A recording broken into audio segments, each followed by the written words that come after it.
Well, hello there, and welcome to the podcast where our goal is to remind you that amidst the chaos and craziness of the world today, there are still plenty of good things that are worth shouting about. In each episode of this podcast, we're going to be joined by nonprofit professionals, leaders, experts, and advocates to hear their stories, facilitate conversation and connection within the nonprofit sector, and hopefully put a smile on your face. We like that. I'm Matt Barnes. This is Nonprofit Connect. Let's share some good. Well, hello there, and welcome back to another episode of Nonprofit Connect with Matt Barnes. That's me. So excited to be doing this again today. We've got a great guest for you. Very excited. Ryan Sawtelle from White Heart Foundation is here. I'll tell you more about him in just a second. A couple things that I wanted to share. You know, I've been trying to share a little bit more about myself so that we can connect, you and I, and you can send me stuff like about yourself so that I can feel connected to you as well, because you don't have the microphone and I do. But one of the things I realized you may not know is that I am a helicopter pilot. It started out as a hobby, but now, and for the last 7 years, I've had a company, Rogue Aviation, which is a helicopter flight school and tour company. And we operate out of John Wayne Airport in Orange County. And we just opened a second location at Long Beach Airport. Why am I telling you this? Because we also offer tours out of both of those locations. You can get pretty much anything in Orange County or go up and see LA, go Hollywood and the beaches and all that stuff. It's really, really fun. And I wanted to make sure that if you're ever in town or if you live here and you want to go for a helicopter tour, which you should because it's really amazing, you should get a discount on that for having to put up with me. So if you go to flyrogue.com and you book a helicopter tour and use the code NPConnect, Nonprofit Connect, that's the name of this podcast, just in case you forgot, NPConnect is the code, get 10% off your tour. And you should definitely do that because it's amazing. If you haven't been in a helicopter before, check it out. It is not the kind of scary that some people think of, like for heights and stuff. It's like floating in a bubble and getting to see things from a really cool perspective. So flyrogue.com, NPConnect is the code for 10% off if you want to go on a tour. I probably won't fly the tour. I don't fly tours very often. Every once in a while I jump in on one, but pretty much my kids take up all my free time. So I don't have a lot of time for tours on the weekends or at nights or whatever. But we've got great pilots and they will take great care of you. The other thing I wanted to tell you is, if you didn't know, Rogue Creatives, my company, produces this podcast, but we do it in partnership with a podcast production company called Fame.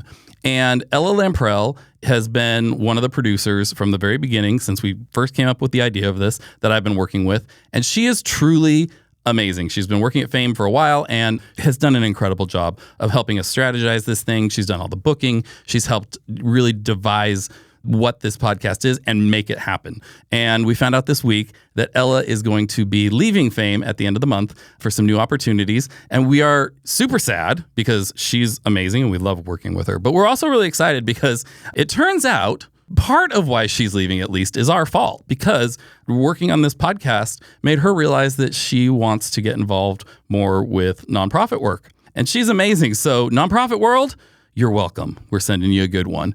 Ella, thank you so much for everything. You've been amazing. We love working with you. I can't wait to hear about what you do. And hey, maybe you come back and be a guest on the podcast when you're, changing the world, doing whatever you do. So thanks, Ella. Here we go. Yeah. There you go. All the applause. All right, that's enough. Okay. Moving along. Today, my guest, like I said, is Ryan Sawtelle. He's the executive director of the White Heart Foundation. And Ryan and I have known each other for a long time. We both went to Pepperdine University. He was there a few years after I was, but he was friends with my sister when she was there. So that's how we met. He is one of the most entertaining, interesting, hilarious people I've ever met. He runs White Heart Foundation, which is a nonprofit organization dedicated to serving injured veterans. And in addition to his work at White Heart, he's also the executive director of the Butch Walker Foundation, a free resource for people living with pancreatic cancer and aimed at alleviating their financial burden. On top of all that, he has worked as an actor for more than 20 years, and he's an incredible woodworker. Yeah, he's kind of a Ron Swanson, or Nick Offerman, who plays Ron Swanson on Parks and Recreation. If you don't know that, then you need to go probably after you listen to this and just start watching Parks and Recreation. But start with season 2. Season 1 was not worth it. Anyway, but Ryan and I had a great conversation. It's very entertaining. He gets a little bit fiery. Yeah, fiery. And I think about things that you will probably agree with and get fiery about as well. And if you haven't before, maybe you will now. Great things to think about for running nonprofits and to consider. Check out this really great interview with Ryan Sawtelle right after this brief message. We are brought to you by Rogue Creatives. I started Rogue Creatives in 2016 because I saw so many people doing amazing things, like life-changing work. And either they're spending all their time trying to figure out how to connect with people and get their story out there instead of doing what they love, what they got into it to do, and what they were good at, or they ignored all that and they just did what they loved, but not enough people knew about them, or nobody knew about them, even worse. My background is in education and organizational leadership. When I was doing my master's in education, I learned that the best way to educate someone to connect their heads and their hearts is through story. In my organizational leadership program, I learned how to help an organization define its character, its voice, its values, its personality. So I took the best of those and I combined them to create the strategic storytelling framework that we use at Rogue Creatives to define an organization's character so that we could tell their story while freeing the organization up to do what they do best. We've helped dozens of nonprofits define their personalities and increase their reach as they bring new donors and volunteers into their stories. And as you well know, more donors means more money, means more people getting the help that they need. And that means the world's becoming a better place because of the character in your story. So get started today by visiting roguecreatives.com/NPC. That's NPC for Nonprofit Connect. And schedule a free brand consultation and take our free online brand character quiz. That's roguecreatives.com/NPC to begin defining your brand character today. There's no commitment or risk for you at all. And come on, don't you want to meet us? We're super fun, I promise. Rogue Creatives. Seriously, creative storytelling. Okay, enough from me. Back to me and our guest. Well, I'm here with Ryan Sawtelle. I've already done the intro, just so you know. Oh, cool. So, well, I'm going to do it after we're done here. So we don't have to intro you, because I've already introed you, or I will in the future, but in the past. Yes, I get you. Time travel on podcasts. But we open always with the same thing, which is 3 random questions. So I've got a whole bank of random questions, and then I have a randomizer that randomly selects 3 of them. All right. So here you go. Usually people like end podcasts with that, not start No. it. It's an icebreaker. It's a kickoff. Here we go. Like we need an icebreaker between you and I. Well, yeah, for the listeners, to break the ice between them and you. Right. If you could wake up anywhere in the world tomorrow, where would it be? If I could wake up anywhere in the world tomorrow, that's an interesting question because I've never had a real desire I have to be XYZ. I would like to be back in my childhood home in Jaffrey, New Hampshire. Okay. That was just a kind of cool, going back to where it all began, and I miss New Hampshire a lot. But yeah, I don't know. I think that would be kind of, I don't have a desire to I really want to wake up in Fairbanks, Alaska. I don't have anything like that. I don't, maybe if I've been to more places in the world, I would have more things I want to wake up to. But I think it would just be kind of cool going back home. It sends a nostalgia for sure. And if I could bring it back to that time era, when I was a kid and innocent, I didn't have to have all responsibilities anymore. How cool would that be? Right? My kids, every time they're like, I want to be older. I'm like, dude. Yeah, just slow down. Those brakes. Pump the brakes, man. Enjoy it. This is the good times. No, I know. Where did you think you would be this age when you were a kid? Not here. I thought I was going to grow up to play quarterback for the New England Patriots. That was my dream. Naturally. Then some guy named Tom Brady was drafted and ruined it for me. What a jerk. Otherwise, I could have easily had that position. Obviously. Jeez. So, I don't know if I thought about what I'd be when I was 40, but I know when I was 30, I was like, man, I think when I was probably, 12 or 13 or so, I thought when I was 30, I'd be married with kids, already retired from the NFL clearly, and, all these kind of things. And then you hit 30, you go, hey, none of that even happened. Not even close. Right. So, no, I don't know. I didn't think far past 30 when I was younger. So I guess everything is just icing on the cake at this point in my life. I've made it this far, 40. Yeah. That's a good one, though. I felt like when I turned 40, I remember thinking, I'm going to generously call it the second third of my life because I'm going for 120. Yeah, okay, good. Then in the second third, by day 2 of that, I had already done more than probably I'd done in the first 5 years of the first third, right? Because, Very true. I'm like, if I'm competing with myself, I'm doing pretty good. So, okay, that's one way to look at it. However, your mind and everything is developing so quickly in that first 5, which now your mind is probably deteriorating. That's just going to throw it out there. Now it's shoving all the stuff in the beginning, and now I'm just trying to keep it in. Yes. Yeah, keep it staying in there. What was the first concert you ever went to? I went to, I believe it was, this is going to be funny, The Marvelous 3. Do you remember them? No. From back in the 90s? No. 17? Probably 17. It was the first concert I went to, and I remember hearing this song on the radio, and I asked my brother, who sings this song? And he said, it's the Marvelous Three. And I was like, that's super cool. And I looked them up, and they were in concert. I went and see them in concert at the Tabernacle in Atlanta, Georgia, or the Roxy. And it just turns out, the story gets really weird. I was like, man, these guys are so cool, like just really great showmen, an amazing, entertaining live show. I just loved everything about it. And I moved to LA and I went to Pepperdine, and I was at Ralph's one night across the street from Pepperdine getting some food, and I run into the lead singer of the Marvelous Three. Oh, really? And like he somewhat remembered me from being at his shows. And from that point on, we struck up a relationship, a friendship where, we ride motorcycles together. I help him run his charity, and he's one of my best friends to this day. So that was the first concert I went to. Yeah. Is that Butch? That's Butch. Oh, okay. Yeah. Did not know that. Okay, Yeah. Butch Walker, yeah. That's crazy. Isn't it, though? It's crazy how those things happen. Like, right moment, right time, and like if you hadn't heard that song, gone to that show. So many of those things. Right, you know what I mean? Had I not had a hankering for, I don't know, a quesadilla at 9:30 at night, and I ran over to Ralph's real quick, I wouldn't have run into him. But I didn't know he was living in Malibu. I'm like, why are you living here? And he goes, oh, I live here now. I was like, what are you doing here? And I'm like, oh, I go to school here. like, oh, that's strange. And, before you know it, he's like, what you been up to? Like, oh, just ride my motorcycle. Dive right now. And then, because he had a big accident when he was a kid and just got away from motorcycles for a while. And then, so we just started riding motorcycles together. And then, I met so many people through him, and now he's like one of my best friends, and I love the guy. And just thinking about like how crazy that we got introduced essentially because of his music. Yeah. And then reintroduced years later, running into him at a grocery store. And now we're best buds, and he's just super cool. So that's awesome.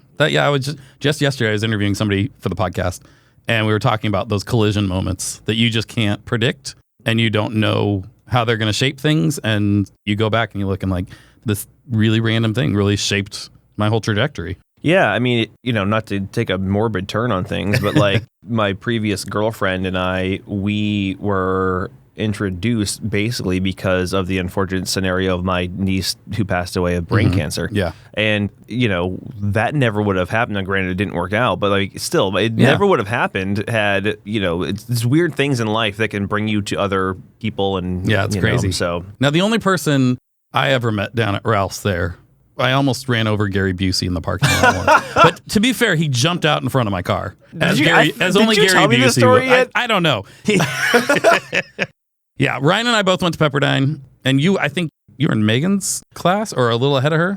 I was older than everyone at Pepperdine when I went there because I went late, but I graduated in 09. I think she graduated in 08. Okay, so we weren't there at the same time. I graduated in 01. Yeah, Megan's my sister, but that's how we got connected through her. Well, and I've known your whole family at that point, too. Sure. And like you've got a great family. And I like to think I have a good one as well, but you've never met them. But I guess my point is like you're blessed to have grown up in such good people around you. For sure. And I think we take that for granted, especially nowadays where there's unfortunate circumstances that brings a lot of, single parent households and stuff. And, it's like, man, anyway, be blessed that you've got that upbringing. My story for you that whenever you come up is, I think it was one of the first times you came over to our house was for Thanksgiving. And it ended up with a pie in my dad's face, I think. Yeah, that was awesome. It was. Yeah. And I was like, but the reason I tell people, I'm like, he's the guy that he can get away with that. Like, first time and you smashed a pie in my dad's face on Thanksgiving and everybody thinks it's hilarious. I had to find the whipped cream. It was just a plate full of whipped cream. Oh, okay. And so, and it was, I got a paper plate and I just loaded that thing up with whipped cream and then, smacked them. And I think your grandmother did not appreciate that a bit. Did she threaten to kill me or something? Yeah, I don't know. It was amazing. Oh, man. All right. Well, we should probably get into what we're actually here for. I know we could go on about pies to the face and grandma's threatening to kill me. Yeah, exactly. So you've got a bunch of experience with nonprofits. You're involved with two, right? Right now with Butch Walker Foundation and with White Heart. Yep. Give a little overview of each of those. I know White Heart's your main thing. Yeah, White Heart's my baby. It's really been going on. I've been doing charity work now since I started the flags at Pepperdine. Yeah. I'm not sure who listens to this knows like the display, but it's 2,977 3x5 flags on the front lawn of Pepperdine around 9/11 as a standing memorial. It's an 80-acre memorial. And that same year, I started what's called the Ride to the Flags. It was a motorcycle charity ride to raise funds for other military charities until I figured it would be more efficient to start our own charity so we can pinpoint where the dollars go. So that was, really starting the charity work in 2008 and started White Heart like officially in 2010. And it's been, going ever since. And then, Butch had reached out to me. He wanted some help running his foundation, and his foundation it's a much smaller, simpler foundation, but it's for families who are affected by someone in their family or themselves has pancreatic cancer. Oh, okay. And so his father passed away of pancreatic cancer. So, he wanted to do something and he was putting on a charity show every year, and those funds would go towards, these families who needed financial help because of pancreatic cancer. Then COVID hit, and there hasn't been a charity show really since. So we have a few things we need to work out to relaunch that again. But yeah, it's good. That's cool. We'll focus a little more on White Heart because that's your baby. And you've been doing that for how long now? Technically it's 2010, but 2008 is really when I started the charity work. Right. And what problems are you trying to solve, and how are you approaching that? A lot of times, I'm sure you're aware of, like nonprofits, I don't want to use the term mission drift, they focus. And so our goal initially was to help severely injured veterans get rehabilitation equipment and life-enhancing services. So whatever we could do, for them. That became a little bit difficult because you get your hands on so many things. Well, this person needs a housing adaptation. This person needs a van. This person needs, that's two totally different things. Also, I'm a contractor, and then I'm raising funds to try to buy a specialty vehicle. It's like we have to start focusing. Well, what happened is 2015 or so, I was outfitting a all-terrain track vehicle for one of our triple amputee veterans. Okay. And I was on the phone with him, and he was telling me what he, wanted to do, like fishing, rod holder and such and such. And next couple days, I got a phone call telling me that he took his own life at that point. So don't worry about making the chair. So it was at that moment I thought, well, all these things are nice, like getting the van, getting this track chair, getting a housing adaptation, but none of that matters if you're not mentally well. Right. So we started shifting the purview of White Heart to being more mental and physical health. And that's where we are today. So we're really focusing on ecotherapy retreats for veterans. We're focusing on, some healthcare stuff that we can do, which isn't all, we can do what we can do. We have some things that we can do in the healthcare realm one by one. We're only trying to bite off as much as we can chew. Sure. So we're small, but we're impactful. Nice. How has it grown over the years since, have you kind of kept a steady, consistent size and feel? Yeah, that's how we have shifted the purview of White Heart. In terms of the growth, we've been kind of consistent where it was just super small, but I'm at a point now where it's like, I just wanted to say, like, shit or get off the pot, right? It's like you got to build up to the next level or you got to start rethinking things.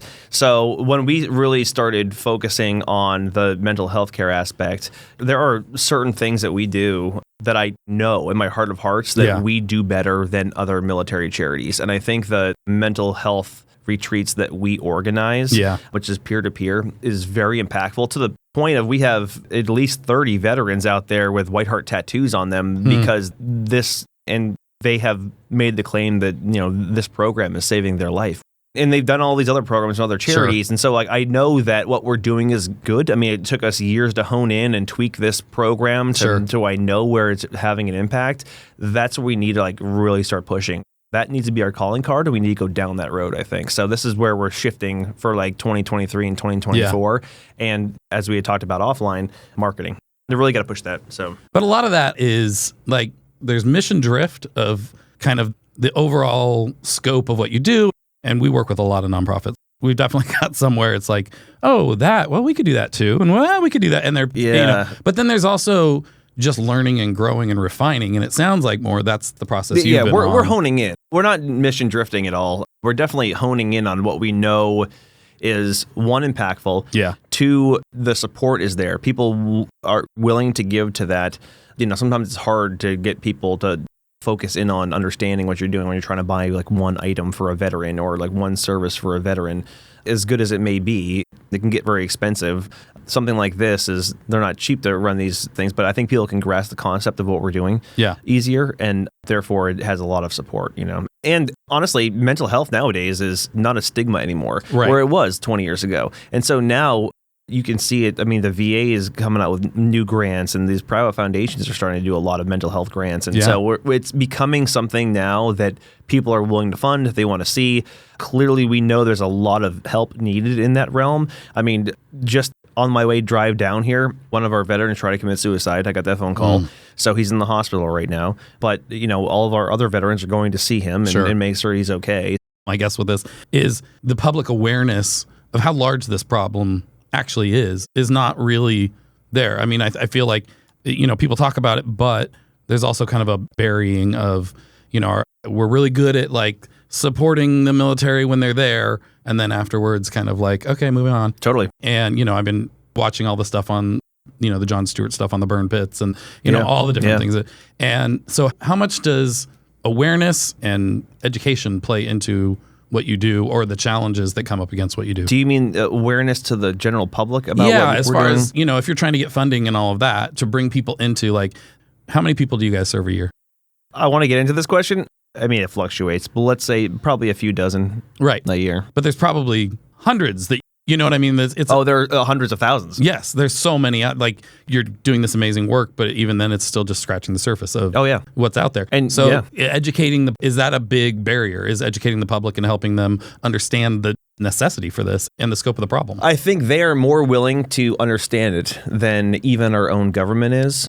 I mean, we had one of our veterans got shot in the head in Afghanistan and survived, and we had to pay for his rehabilitation because the government wasn't paying for it. That's insane. Exactly. There would be riots in the streets if people know this is happening, but they don't know it's happening, and so this go on their normal day. But that's what I mean. That's where I'm like, I don't think people are aware of these things. And like when Jon Stewart does a thing on the burn pits, or you read these things, or John Oliver does something or whatever, I'm like shocked. Yes. Because how have I not heard of this? How do I not know this? And I have family members that were over there. And then when I ask them, they're like, oh, yeah. Yeah, but it's terrible. But they don't. Physical health is so connected to mental health. Sure. And so that's why we are focusing on both of those, because they go hand in hand. And one of our veterans got a letter from her doctor at Walter Reed stating that she needed an oxygen machine because her oxygen levels were, incredibly low. And this machine was going to help her. Like, she would black out randomly. She'd just be walking around and just black out. Her body essentially would just shut down, and she wasn't getting enough oxygen. And so, Walter Reed sent the letter to the VA, and the VA denied it. And I'm like, how is that even an option? Walter Reed, doctor here, is saying she needs an oxygen machine, and the VA is like, nah. And I'm like, how? So obviously we stepped in and bought absurd. It. But we shouldn't have to buy that. White Heart shouldn't exist at all. If the government would do their job, we shouldn't have to exist. Right. The government puts so much money into bombs or into planes and the things. I understand the need to have a basically flexing your muscle as a military. Sure. However, if you're willing to buy all that stuff, you have to take care of them when they get back. We can't be like scrounging up a collection plate to see if I can buy someone an oxygen machine. It's like, why is this happening? It's insane. How do you overcome that? I mean, that's just incredibly frustrating and defeating, I would imagine, when you're constantly fighting up against it. So there's that part of it even for yourself, just like dealing with that. But then how do you overcome that in educating people or bringing people in and helping them see the need when they're going like, And then I guess the third question, which maybe because you might have more insight, is why aren't changes happening? If people are starting to speak up about this, why isn't the government stepping up? Man, I wish I had a really good answer for that, because it seems like this issue is a bipartisan thing. Both the left and the right and whoever else in the ups and downs, who cares? They all believe that if we're going to send our military personnel into battle or, seeing what they see in a normal day, we should take care of them either when they get home or when they're now retired. And I think everyone would be for that. The only thing I can think of is that once you do that, Once they agree to fund that, and once they get the funding that they need, they can no longer be a political football for any type of other bills that need to be funded. Yeah, that's true. They always have to dangle that carrot in front of you so they can get their budget passed to build a bridge somewhere or to do something else. And it's always and then you vote against it because it's really 150 different types of bills that have nothing to do with veterans. Right. And there's one thing in there that has to do with veterans. Then you're anti-veteran, and then one side says you voted against the vets, and then millions of people in America go, yeah, they voted against the vets. Because guys, it's a game. It's a stupid game. It's a stupid game. And I think that's honestly, they need that carrot. It's politics. Yeah. There's no other reason why. I mean, right now they're running printing presses, printing money out of thin air to do whatever they want with. And we can't buy an oxygen machine for a veteran who needs it because, she was over and getting exposed to chemicals she shouldn't or whatever it was. I mean, yeah. It's insane. Yeah. I could be on the soapbox all day long. Well, yeah. And I get that because there are not enough people on that soapbox.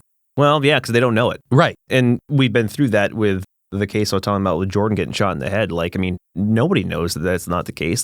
There are so many things that even the VA does that we had one of our veterans who drowned at Camp Pendleton. They revived him, but he lost oxygen to his head for like 5 to 8 minutes. So it was enough to do damage, like a lot of permanent damage.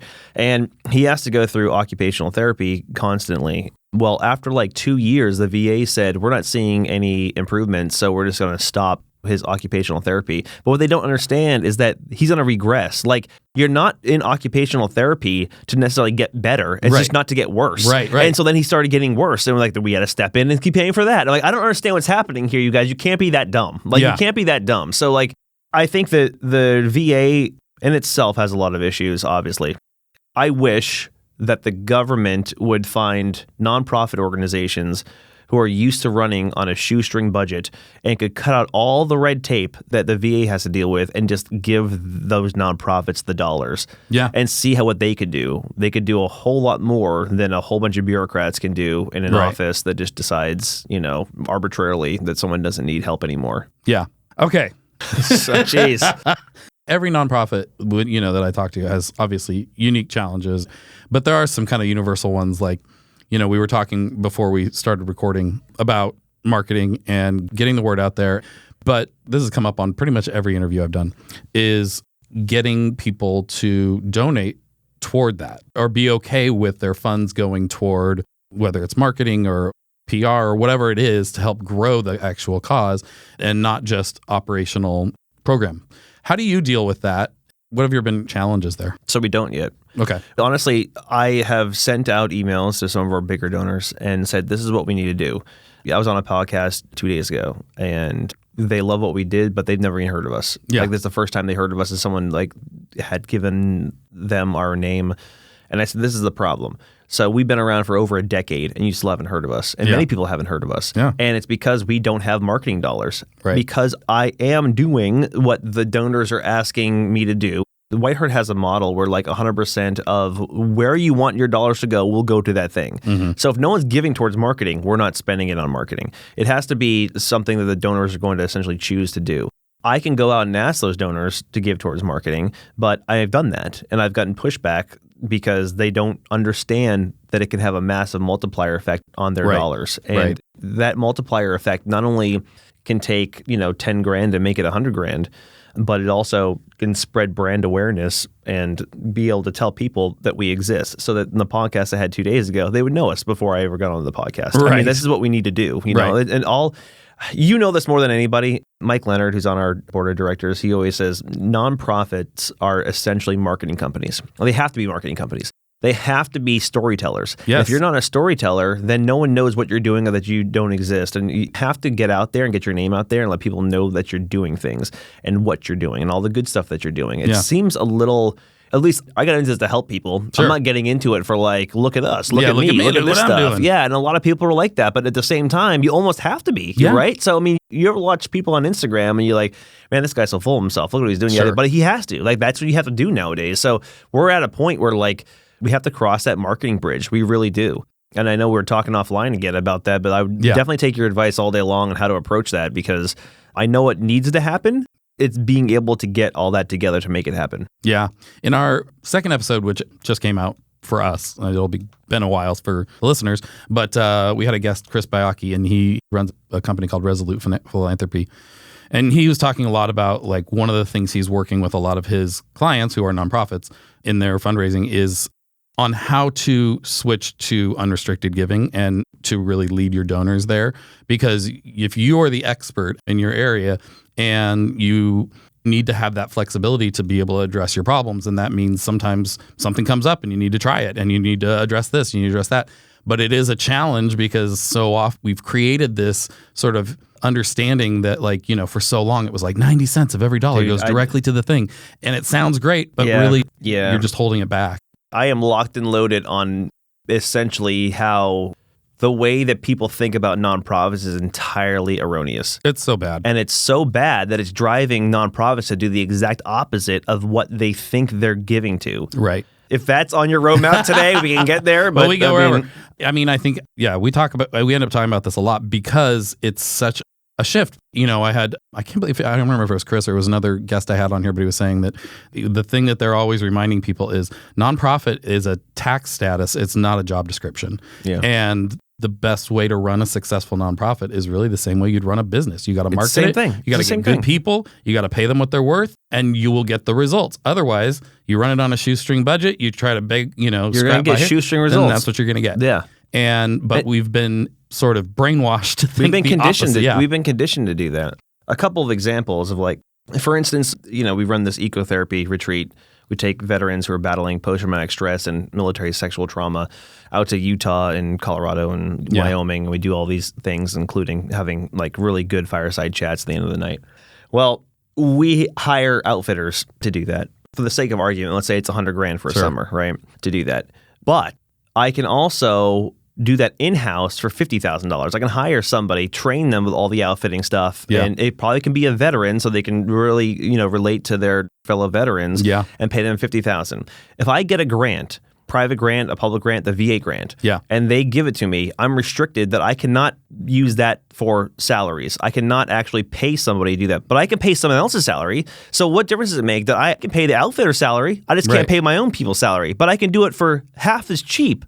Half as less if I do it. And be giving somebody in need a job. And a veteran at that. And purpose. Right. Which is under the mission of your organization. Absolutely. Like it all. So it doesn't make any sense. So like they're handicapping us where I'm like, the donor dollars would go twice as far if you let me spend it in-house. Yeah. But because you're not letting me spend it in-house, it's going to be twice as expensive, and I'm still paying a salary. It's just this guy's salary. He's not in the company. I just can't pay anyone's salary in the company. Yeah. That doesn't make any sense at all. No. But these are things that we've like brainwashed we're just conditioned to think that it's a good thing. Yeah. And numbers right now as a nonprofit, we're putting way too much emphasis on things that don't make sense, but we think it makes sense. Right. So like a couple of examples. One, we have a veteran who was blown up by an IED in Afghanistan. He lost his left arm and left leg, and his right leg was salvage. Okay. And so it was put back together. It was in a whole bunch of pieces, essentially, within his leg. It was still on.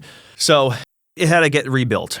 We found a Dr. Beverly Hills and Dr. Geller, great guy. And we essentially got his leg rebuilt over a course of a couple of years.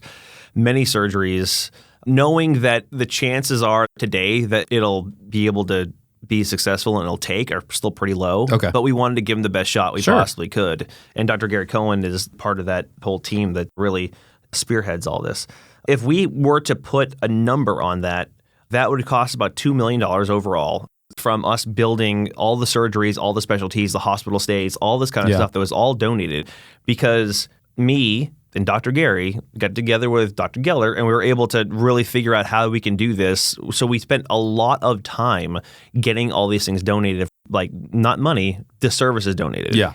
How do I show that on a filing that it's got $2 million in business donated? Because it wasn't like an in-kind donation. It wasn't like, here, I give you the cell phone that's worth $1,000. There you go. Right. It's a service. It's a hospital stay that would cost, who knows, $5,000 a night. I don't know. Right. My point is, like, you're not giving us the hospital, so it's not a write-off. Right. You're just giving us a hospital stay. Sure. So there is no tax write-off on that. Right. So the value that just came into the nonprofit or that we were able to do is $2 million worth of business. However, We can't show that anywhere. Now, if you have a lot of money as a nonprofit, you just write a check for $2 million and you pay it. And people think that's great because it looks like they just did $2 million in charity on their paperwork. Right. So they go, wow, look at all this charity you guys are doing. Well, we did the same thing, but for super cheap. Yeah. We should be the ones lauded, but we're not because we can't show that we did $2 million in business because we didn't write a check for $2 million.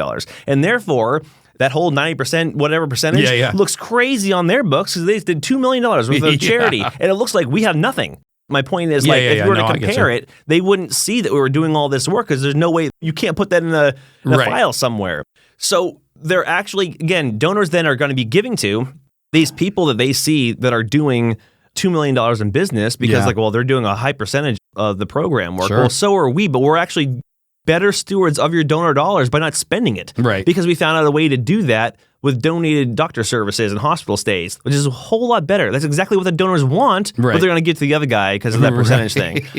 And you asked this question was, how many people do you serve? Yeah. And that gets asked a lot. I know you're not asking it for that purpose, but it gets asked a lot for like grant purposes. And the problem is we're misunderstanding that question as if the amount of people that you serve and not how are you serving them or what impact are you having on them. So you can do a morale-boosting charity concert at Camp Pendleton, for the families that come in. There's nothing else to do there, so all the families come out and watch. So we get 10,000 people from the actual, military members to their spouses and to their families. They all come out and they listen, whatever. When they go to write that grant, that organization who did that event, they're going to say they just served 10,000 people. But who's being impacted by listening to your cover of Mariah Carey's Hero? Yeah. Nobody. Nobody, right? And if I said, well, I need that $100,000 because I need to repair someone's leg, or there's 25 veterans who are suicidal, and they go, you're only serving 25 people? These guys serve 10,000. But they're not serving anybody. And you look at the difference between the impact of what we're having on 25 compared to the 10,000. You can give 1 grain of rice to 10,000 people, or you can give 10,000 grains of rice to one person. What is 1 grain of rice going to do to 10,000 people? Absolutely nothing. Right. But 10,000 grains of rice to one person could actually feed that person. Right. But on their paperwork, they're going to say, we just served 10,000 people. And the grant maker's going to go, wow, that's great. And they're going to get the grant. And I'm like, but I'm saving lives of 25 people. Only 25 though? This guy's doing 10,000. Yeah. The way that we look at these numbers, it's causing nonprofits to start to fudge things by saying, oh, let's just put on an event just like that, just so we can boost our numbers up and just say we had 10,000 people. And now all of a sudden your donor dollars are going to this nonsense because they have to play the game. It's completely wrong the way that we're looking at charity entirely. Yeah. It's hurting us. I mean, not that you maybe have one, but what's the solution? I was thinking about this morning. I was like, Matt's going to ask me what the solution is. And I'm going to be like, you could say that you can educate the public, but that's difficult. There's millions of people that donate, and they have to understand that they're not doing it correctly. Yeah. The reason why charity watchdog groups are out there is because the public demands that they exist. Yes. And the charity watchdog groups are just as bad as they're perpetuating that terrible scenario. They're giving people ratings and scores based on just what they deem to be, well, we think this is a good percentage or a good number, and they don't understand it. It's all computerized, and they go, you got a score of whatever, and you go, oh, geez, guys, this is not. So you're making me now have to, I'm going to say fake things, but a lot of these nonprofits are having to figure out ways to go around all these charity watchdog groups that may make them look bad. I don't want to spend $100,000 on guides when I know I can do $50,000 in-house. But that's going to make me have a failure rating through this watchdog group. And I'm going to get donors emailing me saying, why do you have a failure rating? I have to explain it to them what they don't know. It's bizarre. So then I'm having to spend twice as much of our donor dollars then just to placate so that I don't get yelled at by some charity watchdog group who doesn't know what they're doing. Right. It's nuts. I feel like I struck a nerve. The way we just look at nonprofits is completely wrong. I don't know how we solve that issue. Some people just ignore it. They found ways to do the marketing to be able to grow their nonprofit, and with enough money, they don't care. Everyone was finding ways around it. I mean, the Wounded Warrior Project, obviously, they were terrible for a while. I don't know what they do now, but I mean, they were misspending money. Their board meetings were in the Bahamas. They were doing... Oh, really? They did staff meetings. They have a staff over 500 people, and they're in Jacksonville, but their staff meeting was in Denver at a 5-star hotel, and they flew everyone out there. Wow. Things that this doesn't make any sense for donor dollars, right?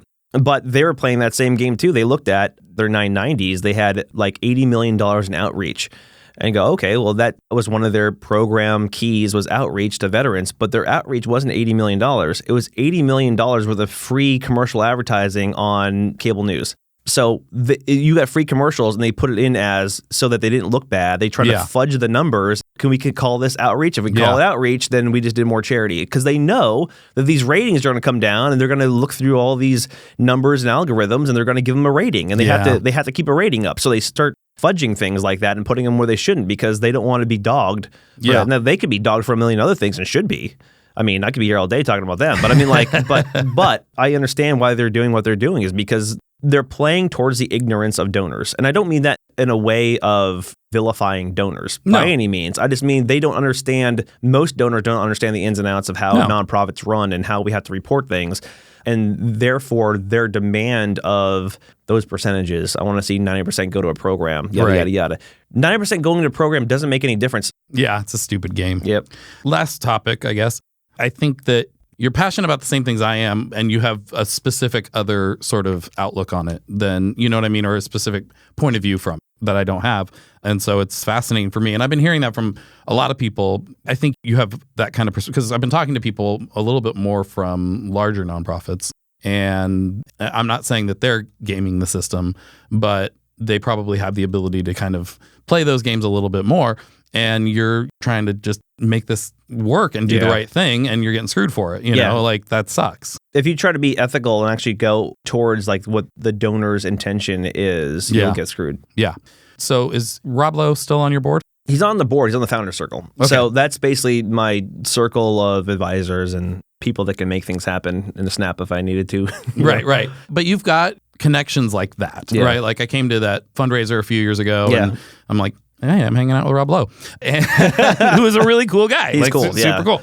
But one would think from the outside, like, oh, you got Rob Lowe involved, you're connected with Butch, you've got like different people who are in the industry, like you would have no problem overcoming these issues, and yet you still are dealing with the same things that anyone are dealing with. I think it's a testament to me. Honestly, I'm not trying to down myself, but I'm not good enough yet at that point where I can.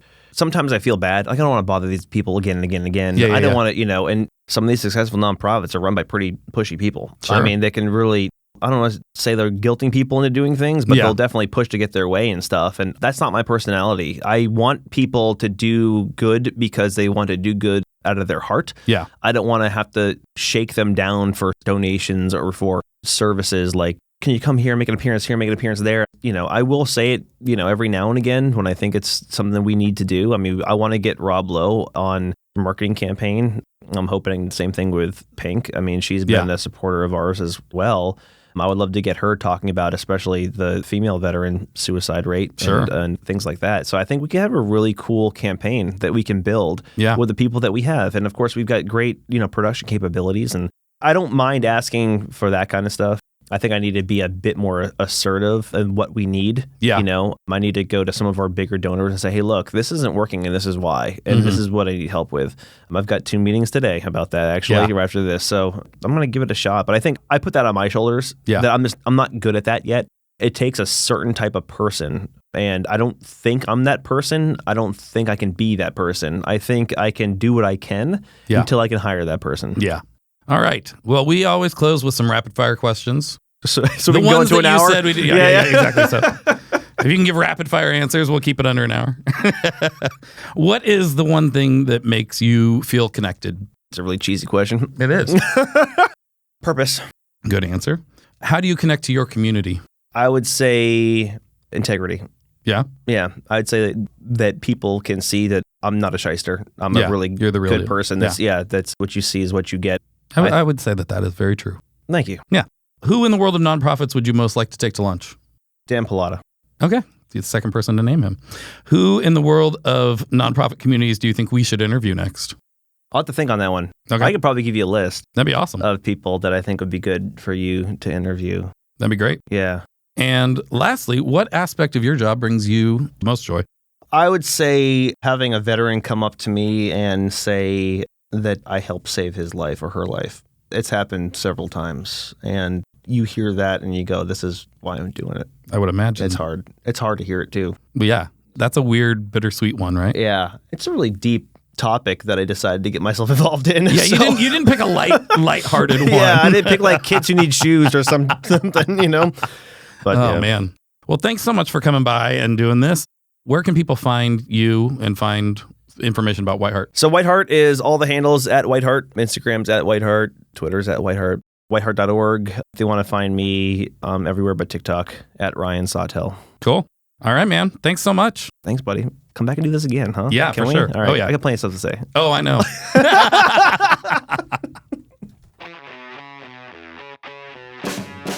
And my friends, that is a wrap for today. If you made it this far, and I don't know why you wouldn't, because we're pretty awesome, thank you so much for listening to Nonprofit Connect. We cannot tell you how much we appreciate it, because we really appreciate it a lot, and it's hard to say that really well. We really would like it, though, if you came back for our next episode. Only if you liked it, obviously. So make sure you subscribe to the podcast on whatever platform you use and visit our website, npconnect.roguecreatives.com. Hopefully we've managed to share insights to make you feel connected and even a smidge better about your life and the world and everything. Are our goals too high? Maybe. But that's how we like things. All right. You have yourself a great day. Bye-bye. Nonprofit Connect with Matt Barnes is hosted and executive produced by me, Matt Barnes. Production is by our amazing friends over at Fame, the B2B podcast agency, along with the team at Rogue Creatives. Production lead is Ella Lamprell of Fame. Writing is by Sam Hollis at Fame and Matt Barnes and Taylor Bolanos from Rogue Creatives. Nemanja Koljaja of Fame is our audio editor, and Arslan Yakub from Fame is our video editor. Creative direction is by Corey Hill of Rogue. Our artwork is designed by Hope O'Kelly and Joshua Marino at Rogue and Ian Salas of Fame. Theme music is composed and performed by Jared Atherton of Chapters. Ella Lamprell of Fame does our booking and guest relations, and Belinda Carter-Thompson of Rogue is the glue that holds it all together. We'd love to give a shout out to our amazing guests for joining us this episode, and thank all of you incredible listeners for tuning in.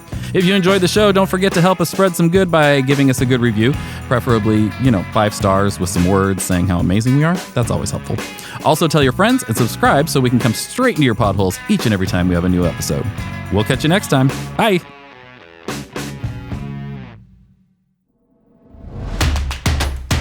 This has been a Rogue Creatives production.